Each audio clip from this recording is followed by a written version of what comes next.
Ayan, Lawangan. So may hanapin tayo dito sa barangay Lawangan. Kalinga. Saan banda na eh? Salamat. Doon daw banda. Okay, sige. Tay. Jemare Sherbo? Ay, ada. Kamusta? Nanay. Pwede mag-iswag? Magaling nga kanila pang bahay. So ito yung kanilang sitwasyon ng kanilang mga plato. Okay, nasa inga na, andyan lang. So, kawawa po ang ating nanay. Natitiis po natin ang ganitong kalagayan.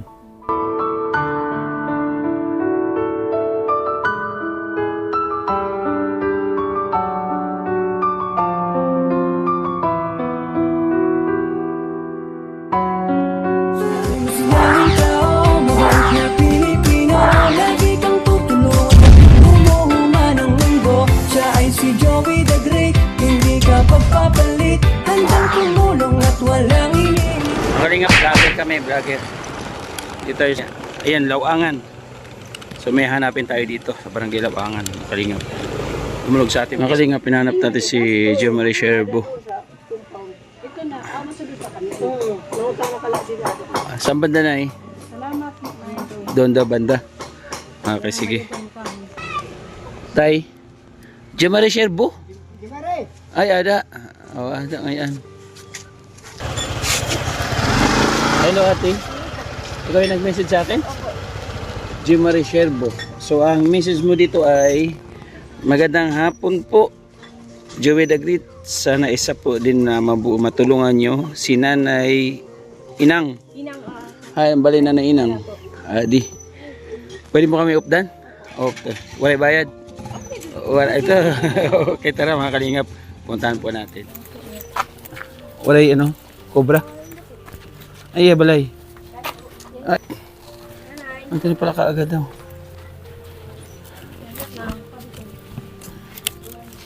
Ay, balay. Ay, kini pastilan. Hello, Nay. Kamusta? Nanay. Pwede mag-iswag? Hala. Ay, Roman. Hala ko no, hala. Oo. Wala ka sura? Oh, kumain na raw wala siya ulam. Ano ba yun? Ano itong pinto mo? Ay, sus, ginoo pastilan. Garay ka din. Hala. Bayan na. Nanay, pasok ka sa bahay nila. Oh. Bayan lang rin sa mga... Anong bahay mo ito na eh? Hindi ka nahigda. Ikaw kita microphone ha. Nanay, charity vlogger po kami. Okay lang na may vlog ka? May interview? Okay lang? I-upload natin to ha sa Facebook at sa YouTube. So salamat ito kay Ate Jemare. Ano? Jemare. Ay, ulunan ko ito na kingyan. Ano ini? Ate. Wala ito ahas. Ay, mahanga ito. Ay, kinuupas nila. Ikot muna tayo bago tayo interview si nanay. Magaling nga kanila pang bahay. So ito yung kanilang sitwasyon ng kanilang mga plato. Okay, nasa inga na, andyan lang.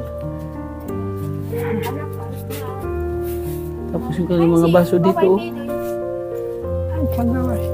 Ang ganda sana. Kasi napuno na siya ng alikabok. So, ang hirap po kami kalagayan dito. Ayan.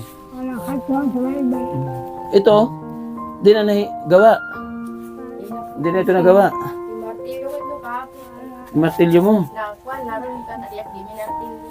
Thank you sa iyo, Kati Jemare. Isang malaking karangalan na na-recommenda mo sa akin. Nay, may pangutan na lang. May tanong lang. Malakas pa yung pandinig mo? Maluya na? Nakapagsalita pagad. Oh. May nagpunta na dito na vlogger? Nag-interview sa'yo? Meron? Babae, lalaki? Ma'am, gaya ako lang sir. Naggusto kay ma'am. Oo, ito pala si Ate Jeremy. Nirecommenda na pala siya. So, na-vlog ka pala ni Nainay. No, si Ate rin ang nagrekomenda. So, update lang kita ngayon ha. Baka sakaling kasi kay Nanay wala nakapansin. So baka sakali may makapansin sa akin, ano? Okay. Kumusta ka dito? Ang kabataan, mawa kayo. Nakakain man kami. Na? Kabataan, ato sa Basikido. Ilan anak mo? At sa Manila, si Roman at sa Cavite, si Inong. Alam ng anak mo sa Manila na ganito yung kalagayan mo dito sa Samar? Oo. Maalam sila? Walang siya. Ang sa bagsangan sa babae. Ang tinawagan ito. Pero kung makikita nila yung kalagayan mo dito, siguro anong unang gagawin? Aalisin ka dito sa kalagayan mo na ito. Kung alam nila, no? So, kawawa po ang ating nanay. Natitiis po natin ang ganitong kalagayan. Mahirap. Di natin maliliwanag, makikita ang liwanag kung hindi dahil sa ating nanay. Di ba? So, bigyan natin ng pansin, mga kalingap. Hindi natin makikita ang ganda ng mundo. Pagka ganito ang nanay natin sa kalagayan. Ay, nalagang mga nahuraan to. Ay naman tayo sa waliwat. Mato na, wala papapadalan. Oh, okay lang kahit na gano'n. Pero maganda sana kung Diba? nandito man sila, ayusin mo lang. Kung bigyan ka man naman ng panahon, bigyan ka ng pansin. Kasi nung maliliit pa sila, grabe yung panahon ang binigay mo. Di ba? Sobra-sobra panahon. 9 na buwan sa tiyan. Nag-eskwela. Hindi naman sa pansusumbat, mga kalingap, no? Pero kung kayo po makakapunta rito sa kalagayan, sitwasyon niya, senyor. So, huwag natin samantalahin ang kahinaan ng magulang natin, mga kalingap. Di nagkukuhan sir kayo, di ba nakikita ko to sa inyong anak. Natin naman ang sitwasyon. Kahit nga ako, nakakaawa. Ay, di naman magtadang. Oo. Mabuti pa nga ibang tao, nagmamalasakit. Di ba? Nandito si Ate J. Marie. So, doon pa lang sana. Mag-ano na tayo. Maksyon na tayo. So, anong nga tabang, kinangalan mo? Sir po, pagkain. Pagkain ko naman. Pagkain. O, so yung pagkain, hatag na ito ang bugas. At Anibil, hatag ang bugas kay nanay. Dali, dali, bilisan mo kasi na nagugutom.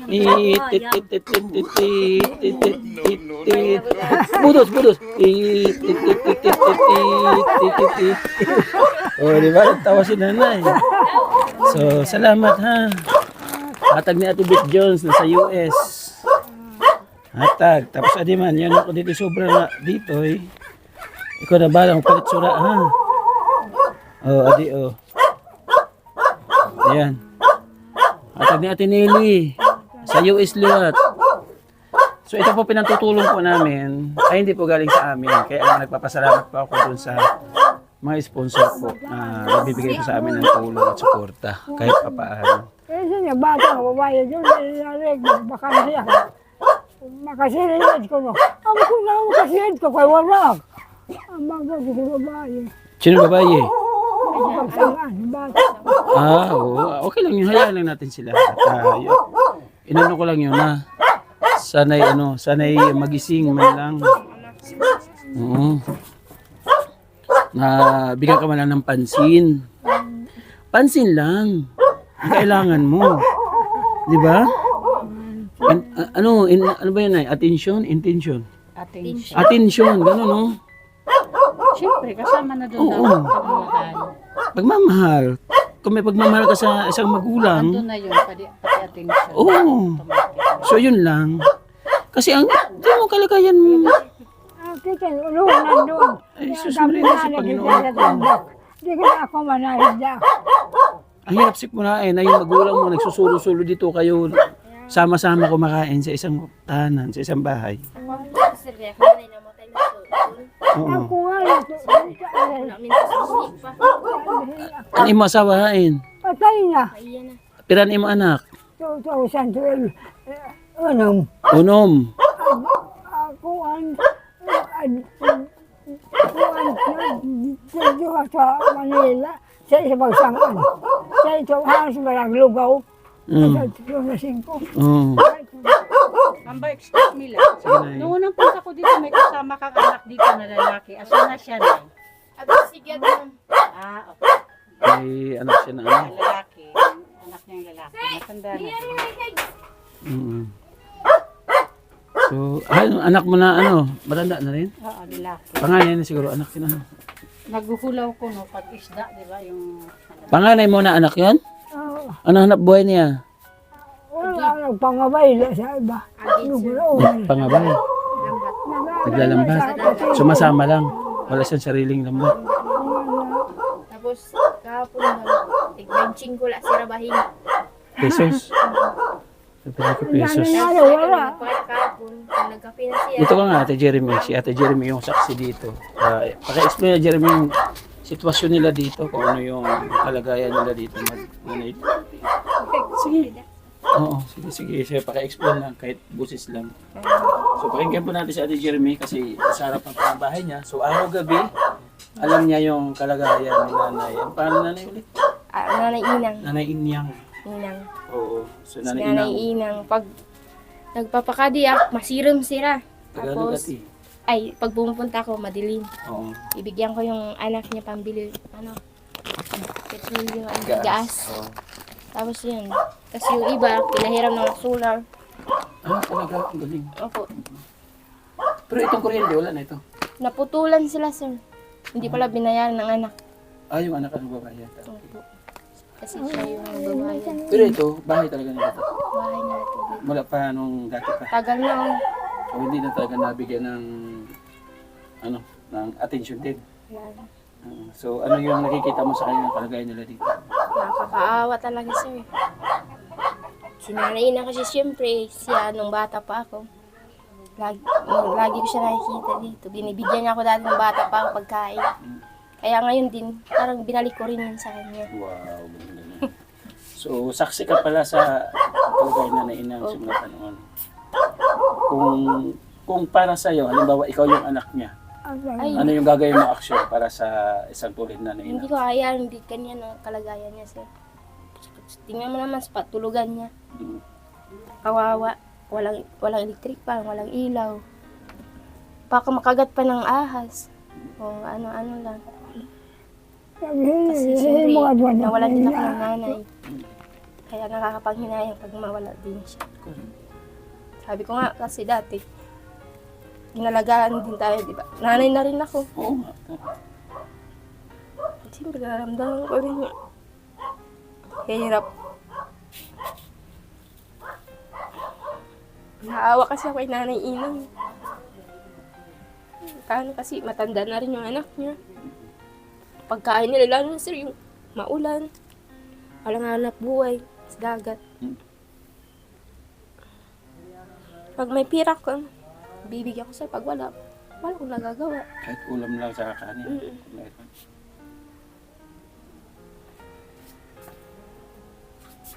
Sisilipin ko siya dito. Kumain ka na? Magkape ka na?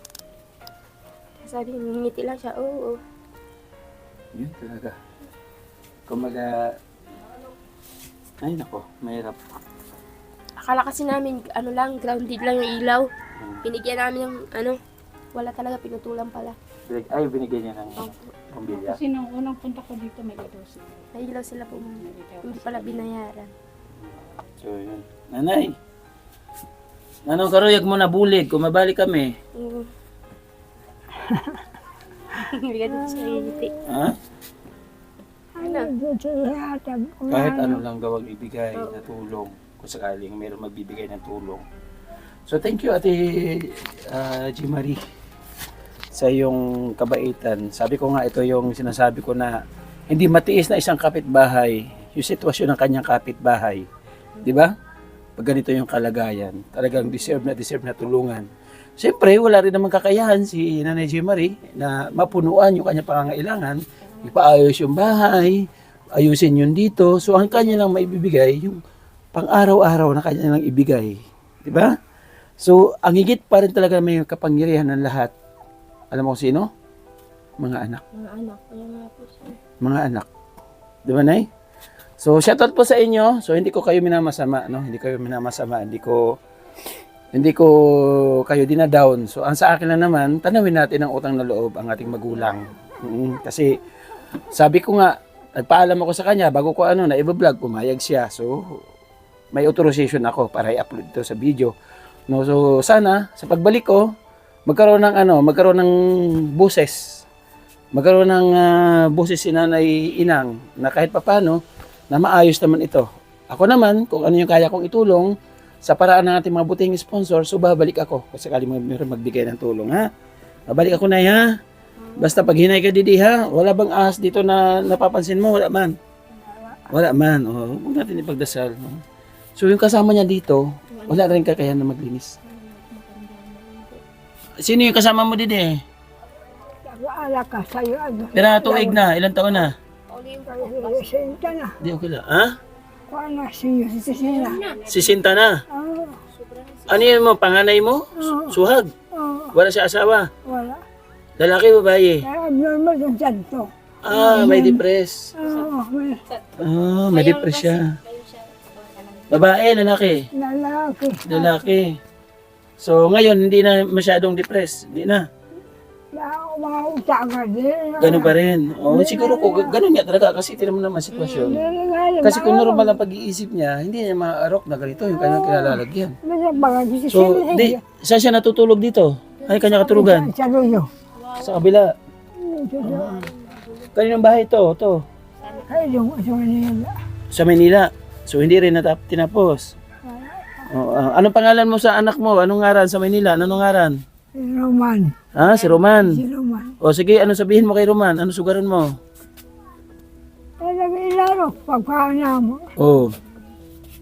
Ang mga masok sa mga bata.